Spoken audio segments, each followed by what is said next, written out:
So, it's Easter, and it is my first Easter since losing my faith in Jesus Christ, as it were.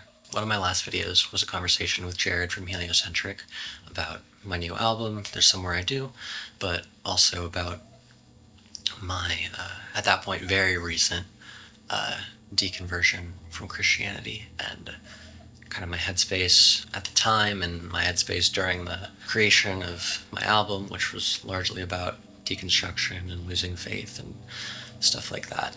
And I had kind of made the jump around like November, December area. So when we did that video, it was very recent that, I wasn't calling myself a Christian anymore.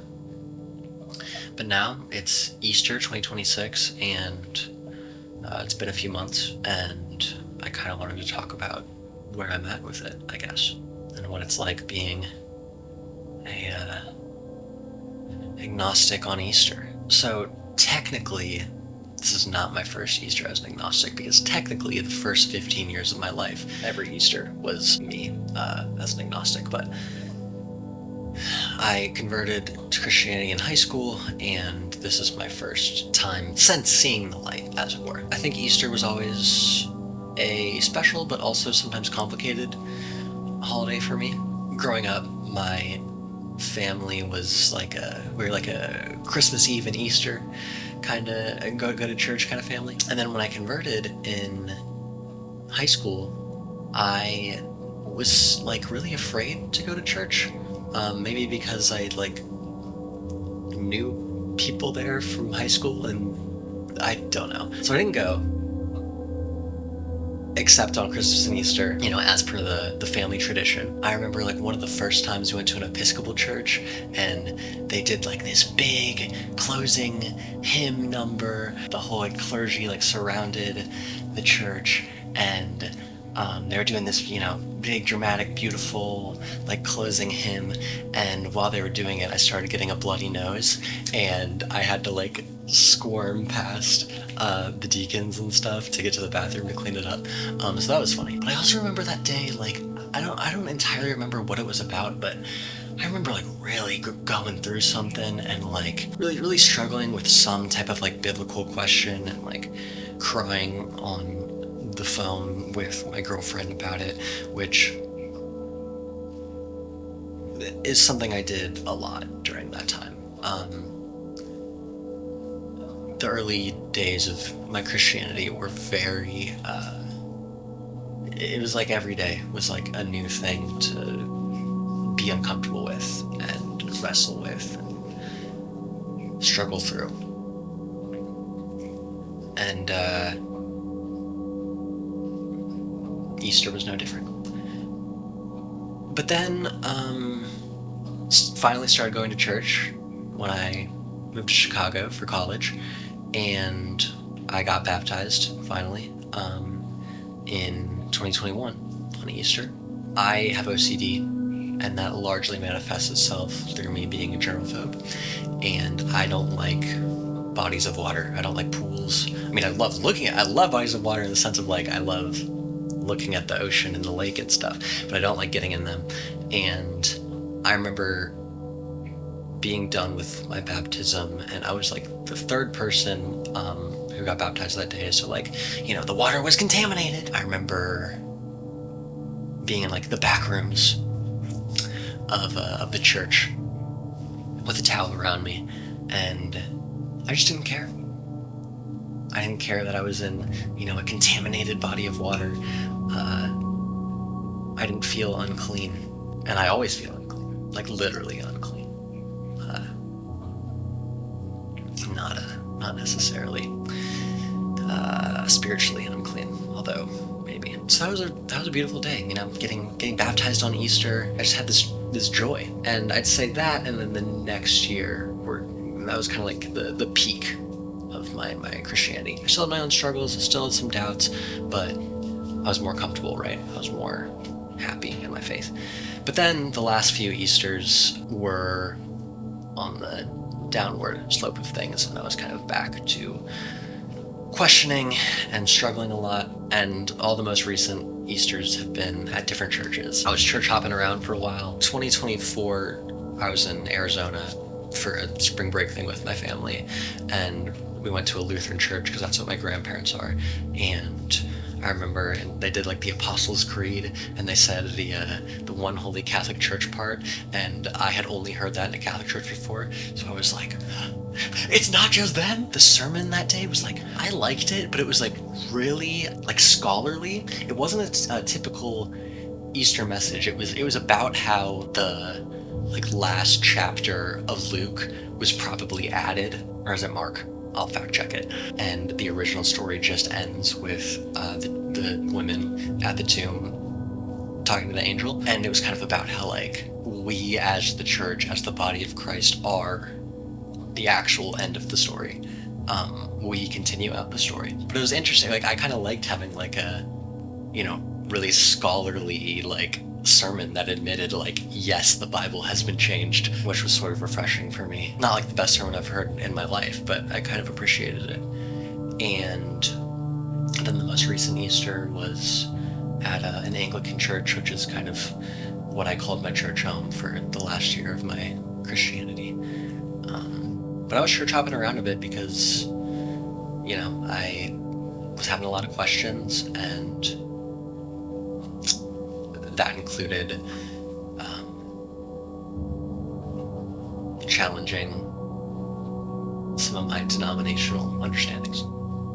But now I'm here with no denomination, no church, and no faith. I remember, as a Christian thinking on Easter, like, dang, it'd be weird to just like wake up today as like an atheist and seeing all these like weird Christians running around and posting weird stuff on Instagram and like being like, oh yeah, I guess it's Easter. Like that's why they're being weird today. But like not really caring, not really remembering that it was that day. Now that's me. Holy Week started and I was like, oh, okay. A few days ago, I called my grandma to wish her a happy birthday. And she asked if, I had any Easter plans. And when I dropped the video with Jared, I was forced to admit to various different people that I had lost my faith personally, because I wanted to make sure that I told certain people before they found out through a stupid YouTube video. And that was kind of nerve-wracking, having to like talk to certain people who it mattered to that I wasn't a Christian anymore. But the one person, or the one group of people that I did not tell was my grandparents. Because from my perspective, I think that me finding faith as a teenager brought them a lot of joy and encouragement. And I think they're really happy about that. And I'm really scared to ruin that for them. So, they asked if I had any Easter plans, and I just kind of tried to, skirt around the conversation a bit. I was like, oh yeah, nothing big. I don't know if she's gonna see this video,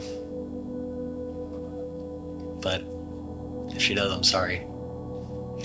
Which leads me to why, ultimately, I am not a Christian anymore. And that's because I don't believe that it's true. And I think there are parts of being on the outside now that are very freeing. But I don't necessarily want to get into what some of those things are, because I think if I do that, that adds fuel to the fire of Christians being able to say, see, you just wanted to leave because you wanted to live in sin, and, you just left because of your flesh, which is not true. I would reconvert in an instant if I was, fully convinced that, or even like mostly convinced that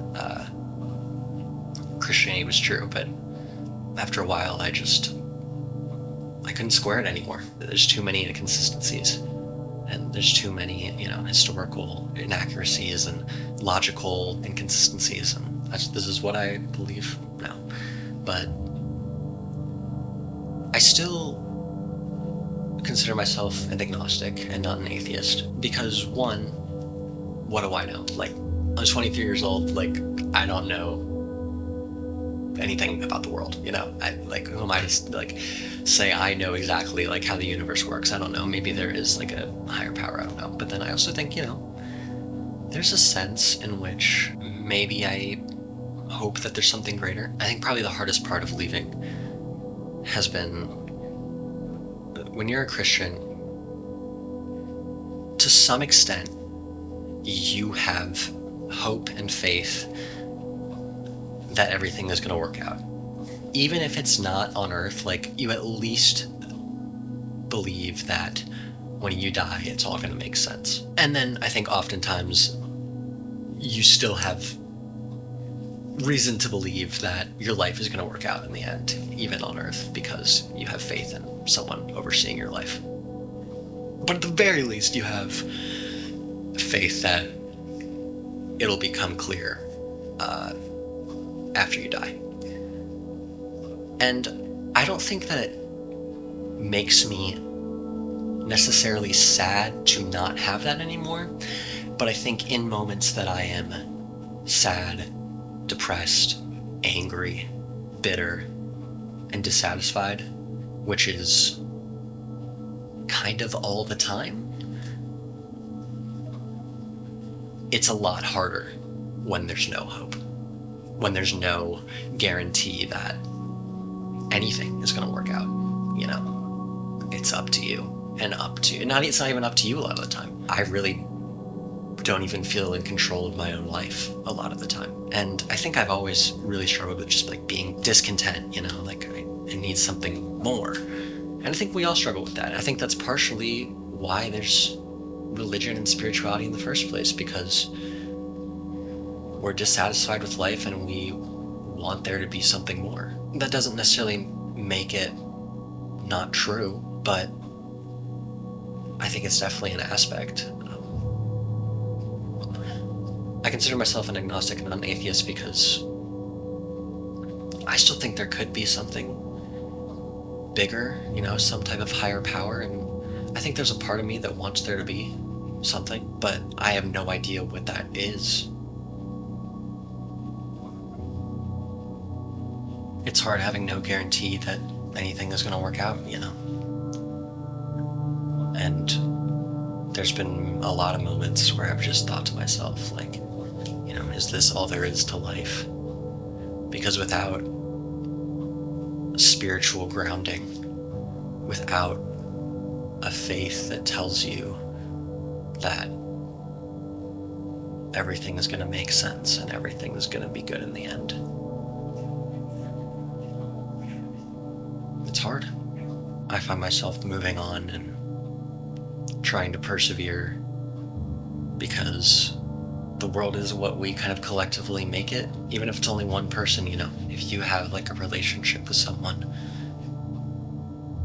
that really matters and you really matter to each other, and you have people that love you and you love them, and you have people that support you and are there for you and that you can talk to, and that you help each other with things, I think it's good sticking around and trying to do the best you can for each other and for yourself, because hopefully things can get better. And, there's still time to figure out that maybe something is out there and bigger and guiding us all. I don't know. Right now, I don't believe that 2,000 years ago Jesus rose from the dead. Even though that was the thing that I was holding on to for the longest amount of time, like all these different arguments for Christianity were just like not working for me anymore. But the thing that kept me on the longest was I believe this is like a historical event, but once that fell through, I couldn't do it anymore. But even with that, I think it's still good to do what you can on Earth and seek out whatever beauty there might be. My friend Cody told me that he was having a conversation with a very theologically progressive Christian friend that he had, and he was recounting that his friend said something about how he viewed the afterlife of something like, if you live with a bunch of hate in your heart, then you will ultimately find yourself in a hellish torment, because if you're consumed by hate, then you can't live in love. And I don't know what I believe about an afterlife, but I do think I still feel the gravity of hate and what that can do to someone, what that can do to me, what that has done to me, and what that's doing to me. Because I think one of the other biggest negative changes in my life is I think I've maybe let anger and hatred consume me a little more than I used to. I think I used to have a grounding that told me, no, you have to choose love. You have to choose forgiveness. And I think there's a part of me that still tries to do that, but that muscle is a lot weaker now. But I do feel the effects of what happens when hate consumes you. I think that's something that, even if spiritual language is just a way to make it make more sense, or is just a way to romanticize it, I think it's something that still resonates with me a lot. The idea that spiritually, hate will destroy you and love will fulfill you. I think I've been feeling quite empty, and I have been feeling bitter and angry in a lot of ways, and not having a spiritual grounding makes that worse. I do think love is one of the closest things we get on earth to a sense of clear spirituality, and hate is just as consuming as love can be. And as I continue to think about things and search for meaning and persevere in life, I think that's something I still need to try to remember, is that acting in love is worth it, and to beware of darkness, as George Harrison said. So, happy Easter.